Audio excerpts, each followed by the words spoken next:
السلام علیکم ورحمۃ اللہ وبرکاتہ۔ فاطمہ ٹی وی کے ناظرین، آپ دیکھ رہے ہیں فاطمہ ٹی وی اور میرا نام ہے فاطمہ خان۔ آج ویڈیو شروع کرنے سے پہلے آپ سے یہ گزارش کرتی ہوں کہ میرے چینل کو سبسکرائب کر دیں، میری اس ویڈیو کو لائک اور شیئر کر دیں اور پلیز بیل آئیکن کو دبا دیں تاکہ آپ کو اس طرح کی انفارمیٹیو ویڈیوز ملتی رہیں۔ آج ہم جس موضوع پر ویڈیو بنائیں گے وہ ہے ہیکل سلیمانی اور قوم اسرائیل کا وجود۔ چلیں دیر نہیں کرتے اور ویڈیو کا آغاز کرتے ہیں۔ ہیکل سلیمانی در حقیقت ایک مسجد یا عبادت گاہ تھی جو حضرت سلیمان علیہ السلام نے اللہ کے حکم سے جنات سے تعمیر کروائی تھی تاکہ لوگ اس کی طرف منہ کر کے یا اس کے اندر عبادت کریں۔ ہیکل سلیمانی کی تعمیر سے پہلے یہودیوں کے ہاں کسی بھی باقاعدہ ہیکل کا کوئی وجود اور نہ اس کا کوئی تصور تھا۔ اس قوم کی بددعاؤں والی خانہ بدوش زندگی تھی۔ ان کا ہیکل یا معبد ایک خیمہ تھا۔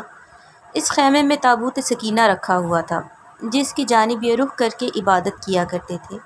روایات کے مطابق یہ تابوت جس لکڑی سے تیار کیا گیا تھا اسے شمشاد کہتے تھے اور اسے جنت سے حضرت آدم علیہ السلام کے پاس بھیجا گیا تھا۔ یہ تابوت نسل در نسل انبیاء سے ہوتا ہوا حضرت سیدنا موسیٰ علیہ السلام تک پہنچا۔ اس مقدس صندوق میں حضرت موسیٰ علیہ السلام کا عصا، من و سلوہ اور دیگر انبیاء کی یادگاریں تھیں۔ یہودی اس تابوت کی برکت سے ہر مصیبت پریشانی کا حل لیا کرتے تھے۔ مختلف اقوام کے ساتھ جنگوں کے دوران اس صندوق کو لشکر کے آگے رکھا کرتے، اس کی برکت سے دشمنوں پر فتح پایا کرتے۔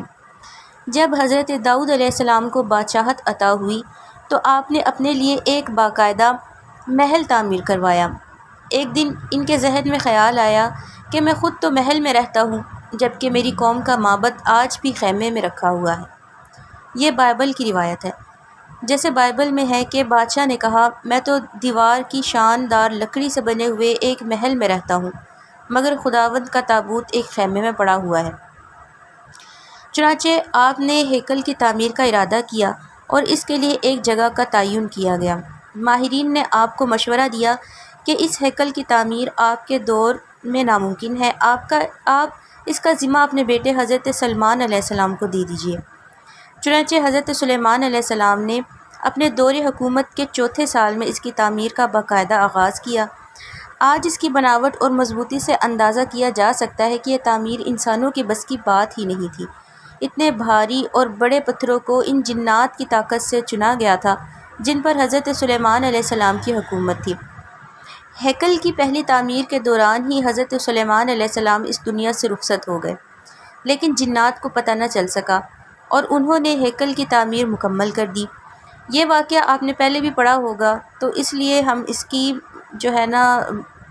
گہرائی میں نہیں جاتے کہ حضرت سلیمان علیہ السلام کی روح اللہ نے دوران عبادت ہی قبض کر لی، لیکن اس کی ترکیب اس طرح بنی کہ آپ ایک لکڑی پر سر اور کمر رکھ کر عبادت میں مصروف ہو گئے اور اس لکڑی کے سہارے سے یوں لگتا تھا کہ آپ اب بھی عبادت کر رہے ہیں جبکہ آپ کا انتقال ہو چکا تھا۔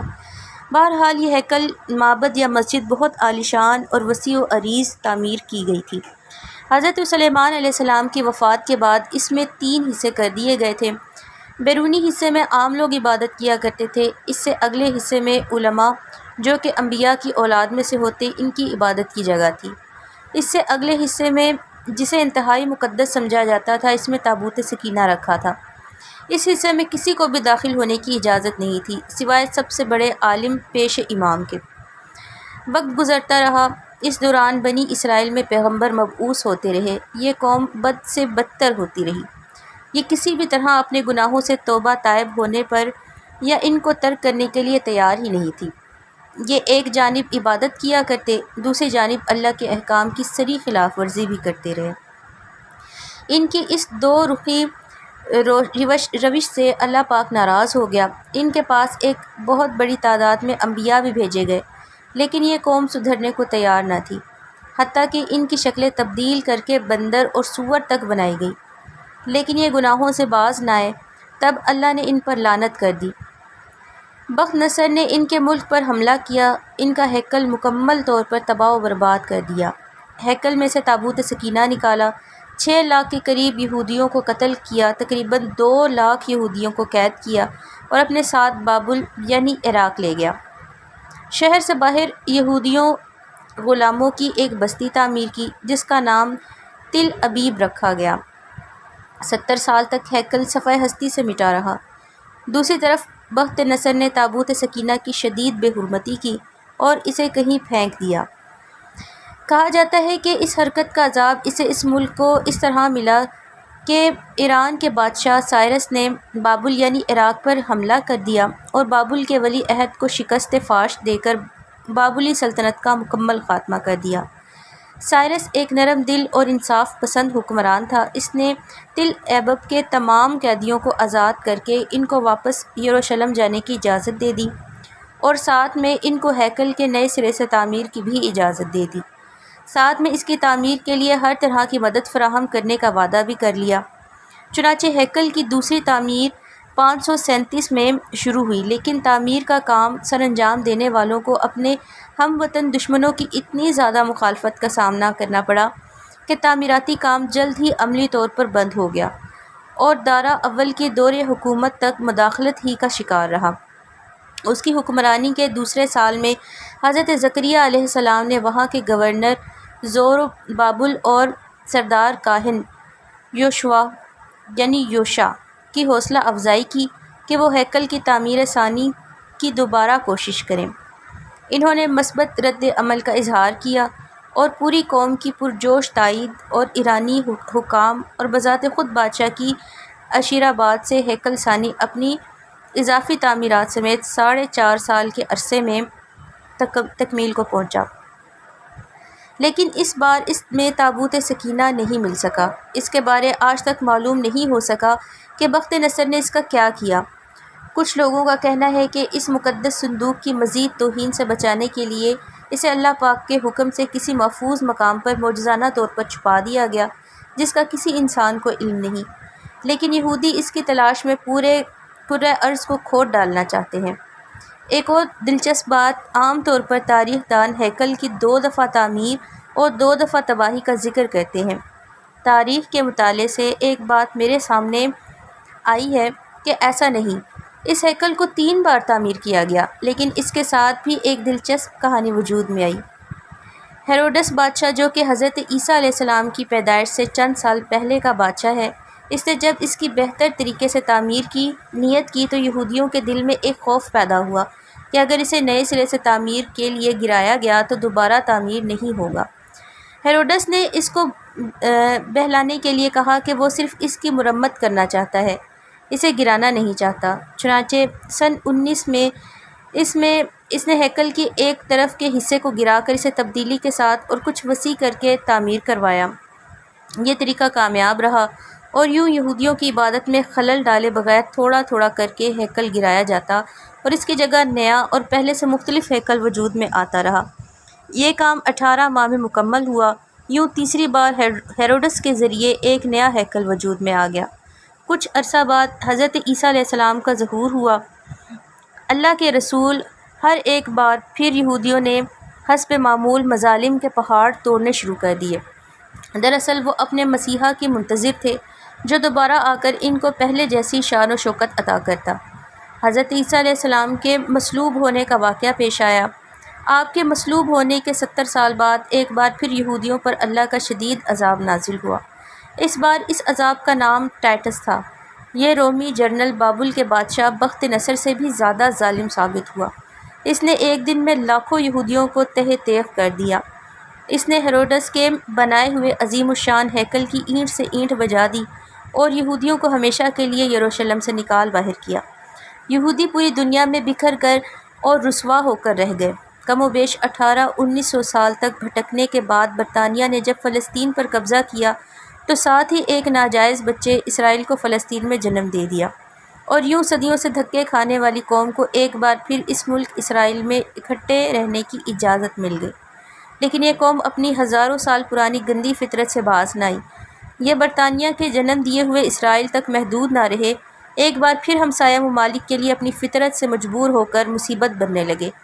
5 جون 1967 کو اس نے شام کی گولان کی پہاڑیوں پر قبضہ کر لیا۔ 1968 میں اردن کے مغربی کنارے پر قابض ہو گئے۔ اسی سال مصر کے علاقے پر بھی کنٹرول کر لیا۔ آج اس قوم کی شرارتیں اور پھرتیاں دیکھ کر اندازہ ہوتا ہے کہ آج سے 2-3 ہزار سال پہلے بھی کس قدر سازشی رہے ہوں گے، جس کی وجہ سے اللہ نے ان پر لعنت کر دی تھی۔ مسلمان ممالک کی بے غیرتی اور بزدلی کی وجہ سے اب اس نے پوری دنیا کے مسلمان ممالک میں آگ لگا کر رکھ دی ہے۔ اب ان کا اگلا مشن جلد از جلد اس ہیکل کی تعمیر ہے اور اس ہیکل میں تخت داؤد اور تابوت سکینہ کو دوبارہ رکھنا ہے، تاکہ ایک بار پھر یہ اپنے مسیح، یہودی زبان کا لفظ ہے یہ، مسیحا کے آنے پر پوری دنیا پر اپنی حکومت قائم کر سکیں۔ وہ یہ کام انتہائی تیز رفتاری سے کر رہے ہیں۔ اس ہیکل کی تعمیر کے نتیجے میں یہ پوری دنیا جنگ کی آگ کی لپیٹ میں آ جائے گی۔